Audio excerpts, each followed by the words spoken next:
কোনো মানুষ ইসলামের পথে না চলে, কোরআন হাদিসের পথে না চলে, অন্যায় অবিচার করে, জুলুম নির্যাতন করে, চাঁদাবাজি করে, টেন্ডারবাজি করে, মদ সুদ ঘুষের কারবারে লিপ্ত থাকে, বলা হয়েছে ওই মানুষগুলো কাল কিয়ামতের ময়দানে আল্লাহ রাব্বুল আলামিনের সামনে এসে বলবে, রব্বানা আবসারনা ওয়া সামি'না ফারজি'না না'মাল সালিহান ইন্না মুকিনুন।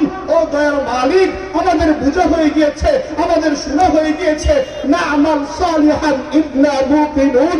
আপনি আমাদেরকে দুনিয়াতে পাঠাইয়া দেন, আমরা ভালো কাজ করে আসবো, নেকের কাজ করে আসবো।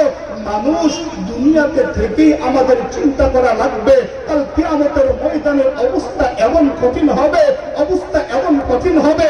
আল্লাহ রাব্বুল আলামিন তো বলেন এরকম অবস্থা হবে, ভাই তার ভাইকে পরিচয় দেবে না, বাপ তার সন্তানকে পরিচয় দেবে না, স্বামী তার স্ত্রীকে পরিচয় দেবে না। ইয়াউমা ইয়াফিরুল মারউ মিন আখি ওয়া উম্মিহি ওয়া আবি ওয়া সাহিবাতিহি ওয়া বানি লিকুল্লি ইমরিইন মিনহুম ইয়াউমা ইযিন শা'নুন ইউগনি। এরকম হবে, কিরকম ভয়ঙ্কর হবে। বর্তমান জমিনে গত মাসের 21 তারিখে যে অবস্থা হয়েছিল, একেবারে 5 থেকে 10 সেকেন্ডের ভূমিকম্পে সমস্ত বাংলাদেশ কাঁপিয়ে দিয়েছিল।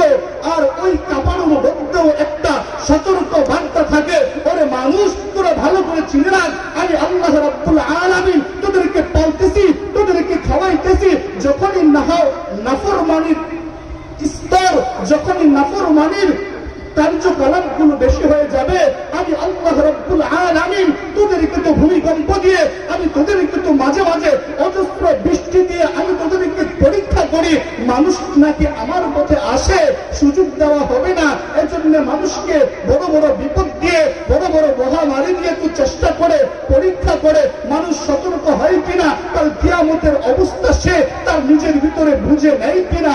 যদি না নেয়, তাহলে কাল কিয়ামতের ময়দানে আল্লাহর দরবারে সে কি নিয়ে দাঁড়াবে, সে কি আমল নিয়ে দাঁড়াবে।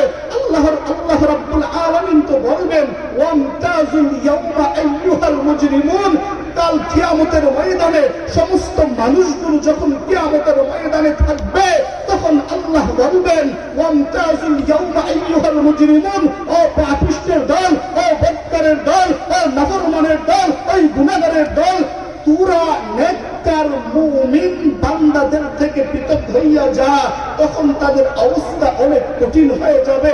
সাধারণ ভূমিকম্পের কারণেই তো দুনিয়াতে উস্তাদ তার ছাত্রের আগে দুনিয়াতে দৌড়ায় দৌড়ায় বাঁচার জন্য চিন্তা করে, মা তার সন্তানকে বাঁচানোর আগে মা দৌড়ে ঘর থেকে বের হয়ে যায়, সন্তানের চিন্তা থাকে না। এই রকম সামান্য ভূমিকম্পের কারণে সে কেমন যেন সবাইকে ভুলিয়ে, সবাইকে হারিয়ে হারিয়ে ইয়া নাফসি ইয়া নাফসি, আজকে আমি ভাসবো, আজকে আমি ভাসবো, আমার কি অবস্থা হবে। চিন্তা করে দেখুন, কিয়ামতের অবস্থা তো এই 10 সেকেন্ড 5 সেকেন্ড ভূমিকম্প থেকে আর লক্ষ লক্ষ কোটি কোটি গুণ ভয়াবহ হবে। ওই সময় মানুষ কিভাবে আল্লাহর কাছ থেকে পালাবে। এজন্য সুযোগ এখনো আছে, তোমরা এখনো আছে, সতর্ক হও, মসজিদের দিকে মুখ ফিরাও, দ্বীনি কাজের দিকে মুখ ফিরাও, তাহলেই তোমরা সফল হবে।